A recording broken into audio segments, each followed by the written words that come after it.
전라북도 임실 고을에 오원천이 흐르는 어귀에 있는 오원이란 마을에는 도깨비들이 쌓았다는 전설이 있는 뚝이 있다고 합니다. 이 도깨비 방죽에 관한 전설은 다음과 같이 얘기가 전해져 내려오고 있습니다.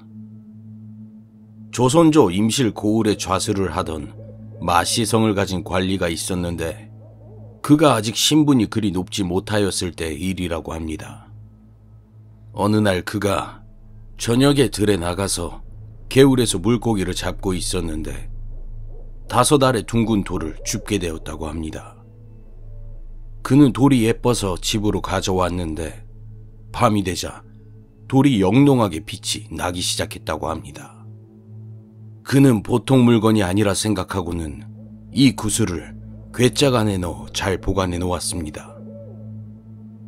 그로부터 며칠의 시간이 지난 후 잠을 자고 있던 마씨는 누군가 자기를 부르는 소리에 눈을 뜨게 됩니다. 그 소리는 마당에서 나고 있었는데 마씨는 그 소리를 따라 마당으로 나갔다고 합니다.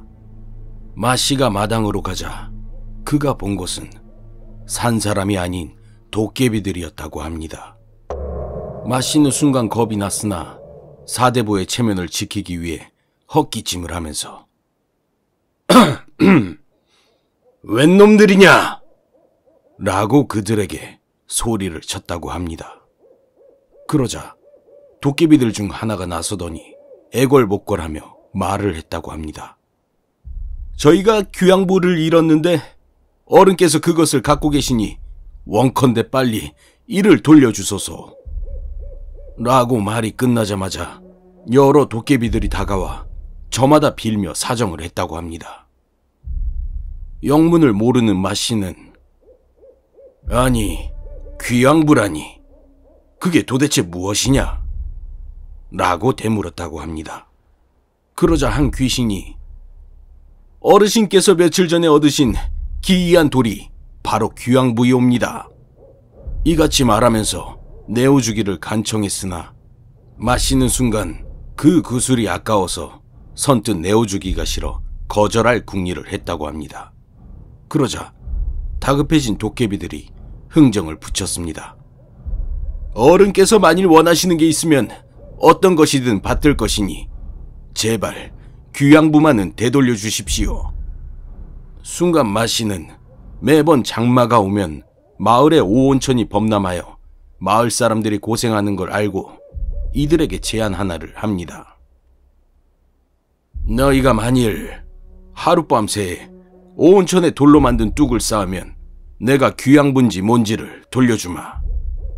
이 제안에 도깨비들은 흔쾌히 제의에 응했다고 합니다. 도깨비들이 기뻐하며 내일까지 뚝을 만들기로 한 약속을 지킬 것을 다짐하고 그들은 물러갔다고 합니다. 그리고 다음날 아침에 보니 정말로 오온천에 돌들을 쌓은 기나긴 뚝이 번듯하게 만들어져 있었다고 합니다. 마을에선 갑자기 세워진 뚝에 의해 소란이 일어났고 마씨는 마을 사람들에게 간밤의 일을 얘기했다고 합니다. 마을 사람들은 도깨비들이 고마워서 마씨에게 구슬을 돌려주면서 따로 또 원하는 게 없는지 물어볼 것을 권했다고 합니다. 밤이 되자 도깨비들은 다시 마씨에게 몰려들었고 마씨는 그들에게 귀양부를 약속대로 되돌려 주었습니다. 그리고 뭐 원하는 게 없는지 물었으나 도깨비들은 이제 저승으로 가야 하니 마지막으로 2승 음식이나 먹게 콩 한 말만 삶아달라고 하였다고 합니다. 마씨는 곧 하인을 시켜 콩 한 말만을 삶아서 잔치를 베풀어 그들의 노고에 보답고자 하였습니다. 도깨비들은 한 위에 콩을 한 알씩만 나누어 먹었습니다. 하지만 맨 끝에 앉은 한 마리의 도깨비만이 콩을 얻어먹질 못했다고 합니다.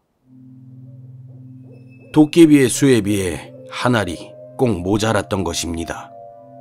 그 도깨비는 화를 내며 자리를 박차고 나가버렸다고 합니다. 이 도깨비는 그 후 심술을 부려 자기들이 놓은 뚝 가운데서 2석자가량이나 되게 돌들을 뽑아서 뚝에 구멍이 나게 망가뜨려 버렸습니다. 마씨는 하는 수 없이 다시 돌을 주워다가 그 빈틈을 막았다고 합니다. 이 뚝은 해마다 장마를 겪었지만 400년을 넘게 언제나 새로 쌓은 듯이 멀쩡하였다고 합니다. 다만 콩을 못 먹은 도깨비가 헐었던 부분만은 마씨가 메웠는데도 해마다 장마 때면 무너지곤 했다고 합니다.